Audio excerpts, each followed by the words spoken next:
नाखून की जो फंगस है वो किन लोगों में आती है? जो वजू करके पाँव को ड्राई नहीं करते। आपके इनरवेयर्स और आपके सॉक्स, हम इनका बहुत कम ध्यान रखते हैं। डॉक्टर साहब मेरी यहाँ खारिश बहुत है टांगों पे। हाँ, डॉक्टर साहब मेरे पाँव पे एंकल पे बड़ी खारिश है। आप देखिए वो एक्जिमा बन जाता है।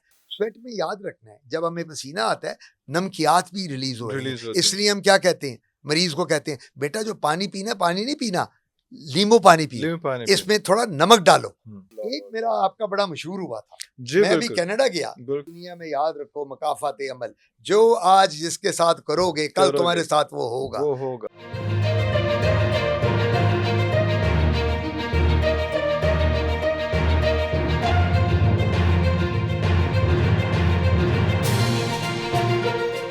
लास्ट फ्यू क्वेश्चंस, फंगस हो गई, नहीं ख्याल किया, आपका पॉडकास्ट लोगों ने लेट देखा, पहले ही हो चुकी हुई है, अब क्या करना है किसी ने? 100% treatable. Treatable Oh yes, you go it to your takes some doctor. more time और It all depends. अगर नाखून कितनी की है? फंगस है, हाँ, नाखून में फंगस आ हाँ। रही है, it takes 3 to 6 months. 3 to 6 months नाखून वाली, नाखून वाली। अगर बॉडी की है तो with in 3 weeks to 1 month में साफ अच्छा, हो जाती है। नाखून वाली नाखून ज्यादा वाली तंग को, करती है क्योंकि नेल जो नेल प्लेट है हाँ। इसमें होती है, नेल प्लेट नीचे होते हैं नेल बेड, वो नाखून के अंदर घुस जाती है। अच्छा, और ये वो किन लोगों में क्यों? से, एक और बात बताता हाँ। चलूं, आप माशाल्लाह जी, इतने जी। अच्छे क्वेश्चन पूछते हैं, उससे क्वेश्चन से क्वेश्चन बन जाता है।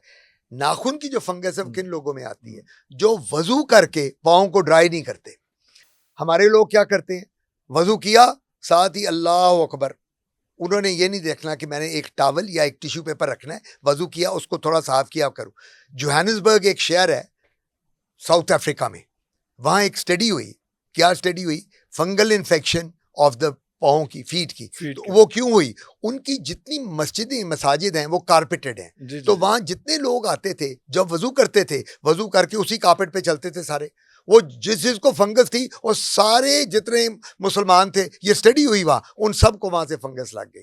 सो आपने जब वजू करना है तो वजू करने के बाद बात याद रखनी है, एक छोटा टिश्यू पेपर या छोटा सा टावल उससे साफ करना है और फिर आपने नमाज पढ़नी। यानी मतलब क्या हुआ, अब आप चले वजू नहीं कर रहे, You have to save others. Yes, you have to save others. This is the Yeah. most important. आप सुबह दफ्तर के लिए तैयार होते हैं, अब हम क्या करते हैं, शावर लिया, हमने बॉडी को ड्राई किया, मैं मेल्स की बात कर रहा हूँ, एकदम कपड़े पहने, अब लेट हो रहे हैं, गीले पाँव में ही हमने सॉक्स चढ़ा ली Several times. सेवरल टाइम, मैं खुद करता रहा हूँ, ये नहीं साफ बात है, मैं बताऊँ। अच्छा जी, अब वो क्या होता है, लेट हो गए, ओ यार अब तो आंख खुली थी लेट, बॉडी को ड्राई किया, बॉडी को ड्राई करके कपड़े पहने, पाँव को ड्राई नहीं किया, आपने गीले पाँव में सॉक्स पहनी, जूता पहना, आपको 1 महीने के बाद इरिटेशन पाँव में शुरू हो जाएगी। आप मेरे पास आएंगे, डॉक्टर आतिफ, ओ यार मेरे पाँव को तो देखो, मैं तो बड़ा साफ सुथरा रहता हूँ, हाइजीन भी बड़ी अच्छी है, एक ही हो रहा है यार, मैं तो नहाने वाला आदमी है, कपड़े बदलते हैं, डेली करते हैं, ये क्या? तो मैं आपसे एक ही क्वेश्चन पूछूंगा, मैं कहूँगा इरफान भाई एक बात बताएं, ये जो आपको प्रॉब्लम आ रही है, आप पाँव को ड्राई करते थे? ओ यार वो मैं नहीं करता था, मैं तो बॉडी ड्राई करके लेट हो जाता था उसी गीले पाँव में। That causes fungus. सो हमने प्रोएक्टिव होना है, हमने अपने आप को खुद बचाना है बीमारियों से, किसी ने आके नहीं आपको बचाना बीमारियों से, इन बीमारियों से खुद बचना है। And specially for skin care, आपके इनरवेयर्स और आपके सॉक्स, हम इनका बहुत कम ध्यान रखते हैं, टू बी वेरी बिल्कुल ठीक कहते हैं, कैंडिड एंड बिल्कुल ठीक, ट्रू, कि ये जो है, ये हम लोग बहुत ज्यादा कम। अंडरवियर आपके जो हैं वो होने चाहिए कॉटन के, और अंडरवियर भी हम लोग क्या करते हैं, क्लीनलीनेस उसका, वो सबसे पसीना, this is what it is, आपका अंडरवियर, वो कई लोग तो 2-2 दिन पहनते हैं अंडरवियर। सॉक्स आपकी पॉलिएस्टर और सिल्क की नहीं होनी चाहिए इस वेदर में, आपकी कॉटन की सॉक्स होनी चाहिए। This is very important. अब मेरे पास बड़े लोग आते हैं, डॉक्टर साहब मेरी यहाँ खारिश बहुत है टांगों पे, डॉक्टर साहब मेरे पाँव पे एंकल पे बड़ी खारिश है, आप देखिए वो एक्जिमा बन जाता है, फंगस और एक्जिमा। और जब एक्जिमा बनता है वो क्यों बनता है? वो जो सॉक्स पहनते हैं, अबे उनसे पूछते हैं कि सॉक्स धुलवाई कब थी, तो पिछली सर्दी वही ना, वो सॉक्स कोई मैं वो डेली पहन लेता हूँ जी, कोई मेरी तो साफ होती है, मैं तो नहाता धोता बहुत हूँ। सो आपने कपड़े जो हैं, अंडरगारमेंट्स अपने, बोथ मेल्स एंड फीमेल्स, मैं फीमेल की भी बात कर रहा हूँ, और सॉक्स आपकी जो हमारी वर्किंग लेडीज हैं वो भी, उन्होंने अपने आप का ये ख्याल करना है जब तक वो अपनी बॉडी को, हाइजीन को बेहतर नहीं करे। अच्छा एक और बात बताता चलूं, गर्मियों में एक बीमारी है, उसको उर्दू में पित्त के दाने कहते हैं, मर्दों में निकल आते हैं, हम लोग अंग्रेजी में उसको प्रिकली हीट कहते हैं, और अपनी जबान में डर्मेटोलॉजी की हम कहते हैं मिली एरिया, MILIARIA। अब वो प्रिकली हीट क्यों होती है हमें? हम जहाँ काम कर रहे हैं, जिस गर्मी एनवायरनमेंट दाने भी कहते हैं उनको, हाँ जी, गर्मी दाने गर्मी दाने भी कहते हैं, हाँ, पित्त के दाने। हाँ, सो अगेन अब वो लोग क्या करते हैं, मोटे कपड़े पहने हुए हैं और वो स्वेट कर रहे हैं और पसीना आ रहा है। सो आपने अब उस पित्त से बचने के लिए पंखा, कूलर, एसी जो आप अफोर्ड कर सकते हैं आप उसमें रहें, और कपड़े बिल्कुल पतला पहने। वो जो आपकी कमीज है और जो शलवार है या आपका ट्राउजर है वो कॉटन का होना चाहिए। आपके पास कोई कपड़े में पॉलिएस्टर नहीं होनी चाहिए। मैं इस मौसम के हवाले से बात कर रहा हूँ, वो पित्त के दाने हैं जो निकल आते हैं, जो दूरे रफड़ पड़ जाते हैं, जिसको अर्टिकेरिया। आप उठते हैं सुबह, आप कहते हैं डॉक्टर साहब मेरी तो रेड हुई है बॉडी। वो क्या वजह थी? आपने बहुत गोश्त खाना शुरू कर दिया इन दिनों में। इन दिनों में आप जनाब कहते हो मैं बीफ भी खाता हूँ, मैं मटन भी खाता हूँ, मैं चिकन भी खाता हूँ। अच्छा, बीफ क्या करता है? बीफ आपकी बॉडी में हीट पैदा करता है।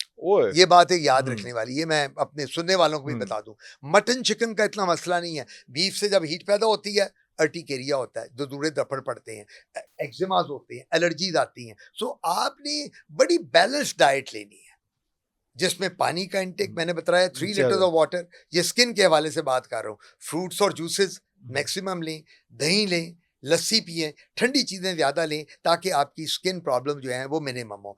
पंखे को यूज करें मैक्सिमम, कूलर, एसी जो आप अफोर्ड कर सकते हैं ये आप उसमें करें। तो दिस इज वेरी अच्छा। जब आप गाड़ी में बैठते हैं, मैं एक ये भी जरूरी बात कर दूं, लोग एकदम गाड़ी में बैठ के एसी ऑन करते हैं, गाड़ी गर्म हुई है धूप में। Don't do that. पहले गाड़ी को खोलें, उसको ऑन करें, अपना एसी ऑन करें, 5 मिनट के बाद गाड़ी में जाएं। ओके, और शीशे खोल दें। तो वो भी आपको पित्त और एक्जिमा और फंगस। सो स्किन डिजीजेज जो हैं वो उसका पता क्या चला, अल्टीमेटली सम अप अगर करें तो ये bad hygiene number 1, improper medication number 2, improper diet number 3, और अल्टीमेटली वेदर के हिसाब से। अब अगर सर्दी है तो सर्दी में तो ऑब्वियसली आपने स्वेटर भी पहनना है, वुलन क्लोथ भी पहनने हैं, कवर रखना है। हमारे मुल्क में मसला सबसे बड़ा है कि वेदर बहुत गंदा है। और ये वेदर, कमिंग वेदर, ये जो मानसून है ना, 15 जुलाई से लेके तो 15 सितंबर तक हमारा जो वेदर है, एकदम बारिश होगी और उसके बाद इतना पसीना आएगा, इतना स्वेट हम करेंगे, और वो स्वेटिंग के बाद हमारा सॉल्ट भी डिप्लीट होता है। स्वेट में याद रखना है, जब हमें पसीना आता है नमकियात भी रिलीज हो रही है। इसलिए हम क्या कहते हैं, मरीज को कहते हैं बेटा जो पानी पीना, पानी नहीं पीना, नींबू पानी पियो, इसमें थोड़ा नमक डालो ताकि आपका इलेक्ट्रोलाइट बैलेंस ये जो हम ये पी रहे हैं, इसमें इलेक्ट्रोलाइट बैलेंस आपका नॉर्मल, आपका सोडियम, पोटेशियम, कैल्शियम, ये चीजें जो हैं ये आपकी नॉर्मल रहें, आपको ये प्रॉब्लम वो ना दे। तो ये मेरा ख्याल है कि अगर हम अपना, कोई ये मुश्किल बातें नहीं है जो मैंने आपके साथ की हैं, हम सब ये कर सकते हैं। अपना क्यों नहीं इस्तेमाल कर, क्यों नहीं हम ख्याल कर सकते? हम थोड़ा सा ख्याल करें, अपना खुद ख्याल करें, कपड़ों का करें, हाइजीन का करें, अपने बच्चों को बताएं, बीवी को बताएं कि बेटा ये गलत चीज़ है, ये तुम इस तरह नहाओ, इस तरह शावर लो। मैं कहता हूँ मसले कभी नहीं होगा। डॉक्टर साहब बहुत शुक्रिया आपके टाइम का, और इस बार उम्मत को के साथ वादा करके जाएं कि आप अपने वर्ल्ड टूर्स कम करेंगे और हमें टाइम ज्यादा देंगे। आपकी बड़ी मेहरबानी। It is always a player when I come here and meet you, and you are one of my very favorite personalities. तो आपके साथ इतना मजा आता है पॉडकास्ट का मजा तब आता है कि जब जो बैठा होता है ना पॉडकास्ट कर रहा होता है, वो सवाल से सवाल निकालता है, फिर मजा आता है। हर बंदा नहीं कर सकता, and you are an expert in it. ये मैं वैसे नहीं आपको फ्लैटर कर रहा, मैंने जो पहले भी किए हैं आपके साथ जो पॉडकास्ट, मेरे मरीज आके कहते हैं, एक मेरा आपका बड़ा मशहूर हुआ था, मैं भी कनाडा गया, तो वो कनाडा में मुझे लोगों ने, मैं फिर अमेरिका गया, मुझे लोगों ने कहा जी मकाफात अमल वाला, कहता है जी वो इरफान असगर रे, वो जो आपके साथ डॉक्टर साहब किया था ना, और आपने एक ही बात की थी कि दुनिया में याद रखो मकाफात अमल, जो आज जिसके साथ करोगे कल तुम्हारे साथ वो होगा। As you sow shall you reap, जो आज बोओगे कल वही काटोगे। इसलिए किसी से ज्यादती ना करो, किसी का दिल ना दुखाओ, जिसके साथ ये करोगे किसी ना किसी फॉर्म में, अल्लाह ना करे बच्चे की फॉर्म की बीमारी में, बीवी की अपनी में, वो तुम्हारी जिंदगी में तुम्हारे सामने आ जाएगा। इसको कहते हैं मकाफात अमल। तो अपना दिल बड़ा करो, खुश रहो, हर एक को इनकरेज करो, टांगे ना खींचो किसी की, लेग पुलिंग ना करो, अल्लाह ताला तुम्हें जिंदगी देगा। और इसी में बात ख़त्म करूँगा। डॉक्टर साहब ने ये आखिरी बातें की हैं, ये मैं करना चाहा था, अच्छा किया उन्होंने कर दी, लेकिन अक्सर जो इनकी सारी बातों का मग़ज़न मुझे ये है कि अगर आप ये सब चीज़ें कर रहे होंगे ना, तो आपको कभी कोई स्किन डिज़ीज़ नहीं होगी, आपको कोई स्ट्रेस एंग्ज़ायटी नहीं होगी, आपको कोई हार्मोनल जो है वो डिसफंक्शन नहीं होगा। खुश रहें और खुश रखने की अपने इर्द-गिर्द वालों को कोशिश करें। अगले प्रोग्राम तक के लिए इजाज़त दीजिए। पाकिस्तान ज़िंदाबाद।